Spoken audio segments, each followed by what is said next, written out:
A lot of the stuff out there about confidence, it's very wishy-washy.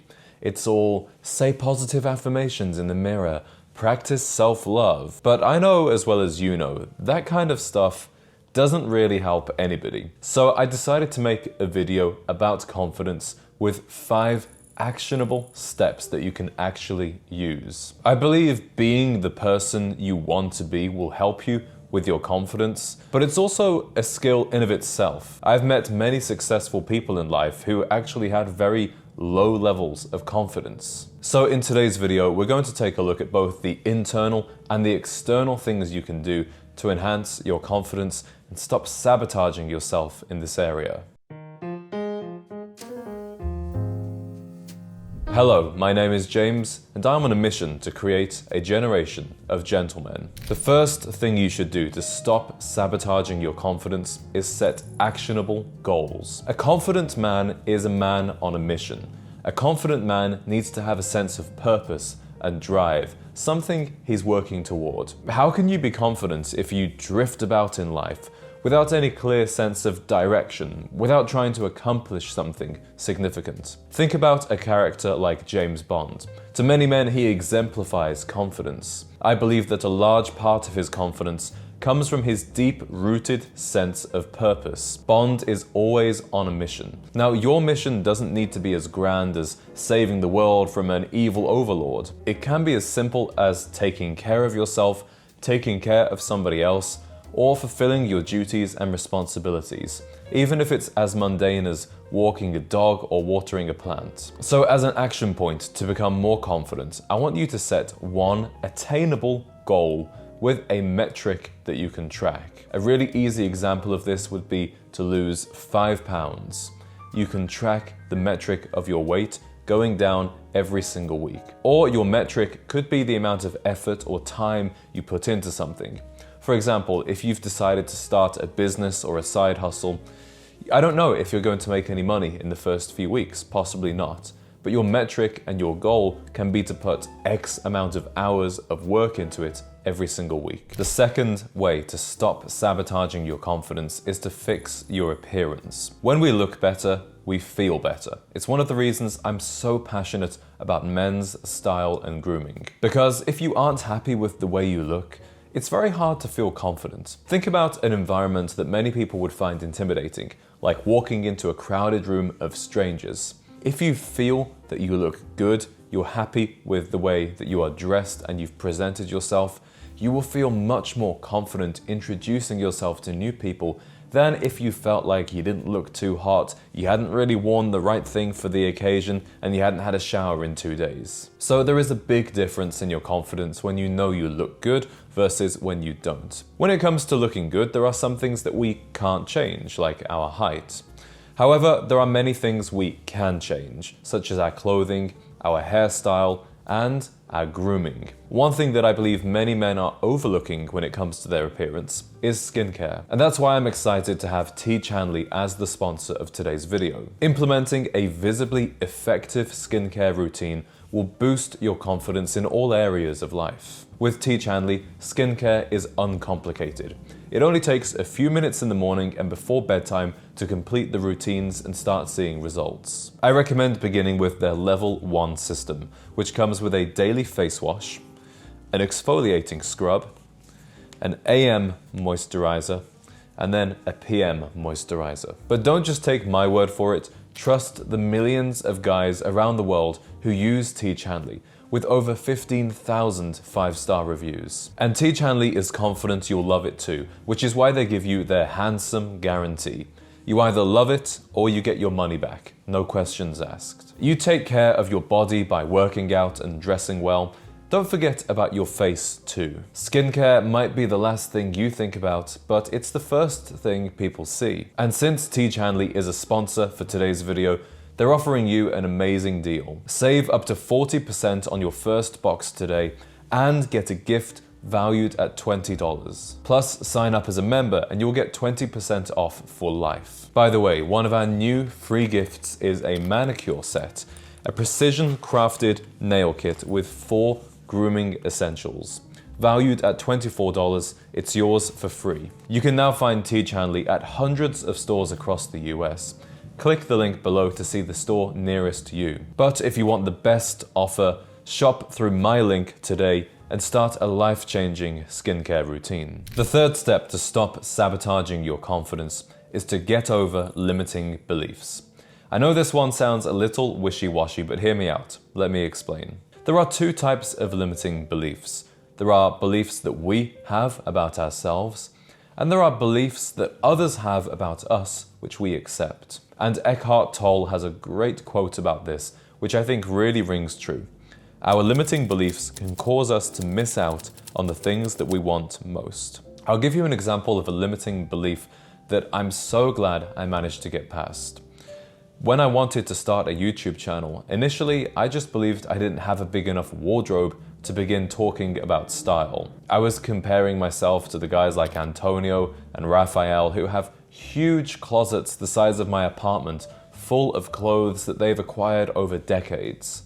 And me looking at my relatively small closet with just a few dress shirts and a few blazers, I felt like I was in no position to talk about style. And after doing this channel for over a year, I've learned so much about style, I've been introduced to so many brands, and I've even struck up sponsorships with some of my favorite companies, which of course has grown my wardrobe exponentially, to the point where I think I need a bigger apartment. You might have a limiting belief like, people in your town don't go on to accomplish much, or I don't have the time in the day to work on my goals. But sometimes limiting beliefs can be a little bit darker, like, I don't think I deserve to be happy. I don't deserve to be successful. Sometimes other people have a very restricted idea of who you are. They will try and push you back down and keep you on their level when you try and change and improve. And that's why I think it's a very powerful thing for every young man to leave his hometown, even if it's just for college. Get out of this environment where people have a preconceived idea of who you are and limited expectations about what you can achieve. So, as an action point, I want you to identify 3 limiting beliefs you have.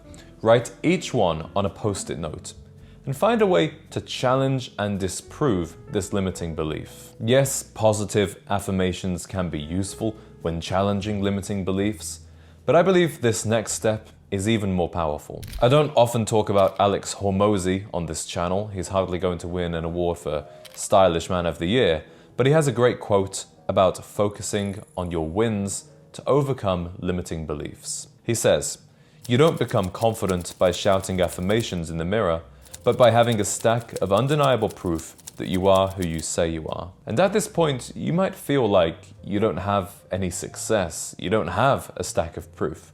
But don't overlook the validity of the smaller things. For example, did you get out of bed this morning? Did you brush your teeth? Did you sit down to work? These are all stepping stones. Maybe look back on your accomplishments academically. Okay, maybe you weren't the greatest student in maths or English, but maybe you were great at history or art. These are all proofs that you can accomplish something significant. A very healthy and practical way to gain confidence is to take inventory of your wins.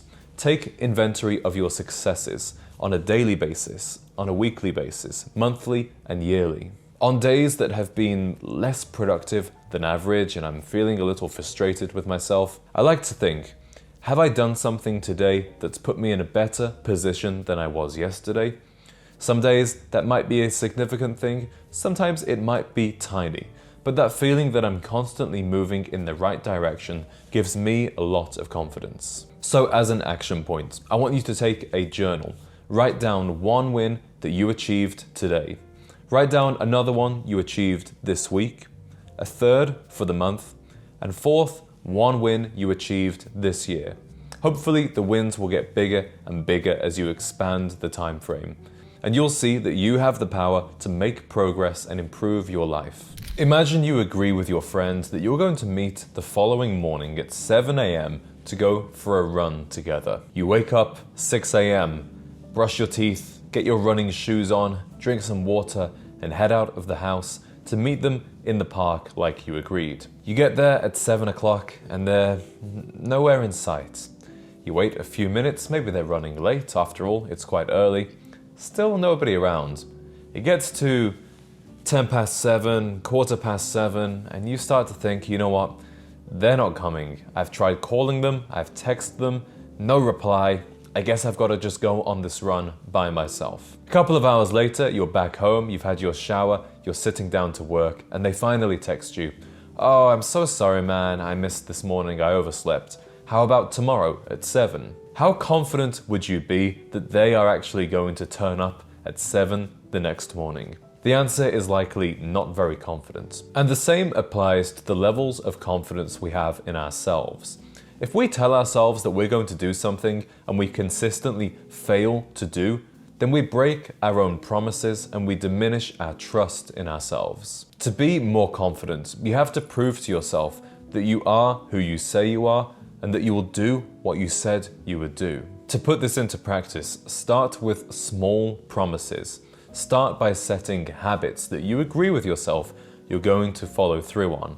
And it can be something really as simple as making your bed in the morning or going for a brief amount of exercise 3 or 4 times a week. And personally, I like to do this by scheduling events in my calendar. The calendar, the daily diary, is like a list of promises that I've made to myself. So as an action point, I want you to make one new promise to yourself and fulfill that promise every single day. It can be something related to your physical health, like a workout. It could be something as simple as skincare or eating a piece of fruit. It's actually better to start off with something small that's attainable so that you can build that trust and that reliability in yourself. So, gentlemen, let's recap the 5 ways to stop sabotaging your confidence. Number 1, you need to set actionable goals so you feel a sense of purpose and you have a mission in life. Number 2, you need to improve your appearance. The better we look, the better we feel. And a great way to do that is by taking your skincare seriously with Teach Hanley. 3, get over limiting beliefs. Both limiting beliefs that we have about ourselves and limiting beliefs that we've accepted from others. 4, focus on your wins. Remember the proof that you already have that you are who you say you are. Proof that you can do what you want to do. And 5, keep promises to yourself. Don't be like the friend that lets you down. Be the friend to yourself that you can rely on to do exactly what he said he will do. Gentlemen, I hope you've enjoyed today's video. Thank you very much for watching, and I'll see you in the next one.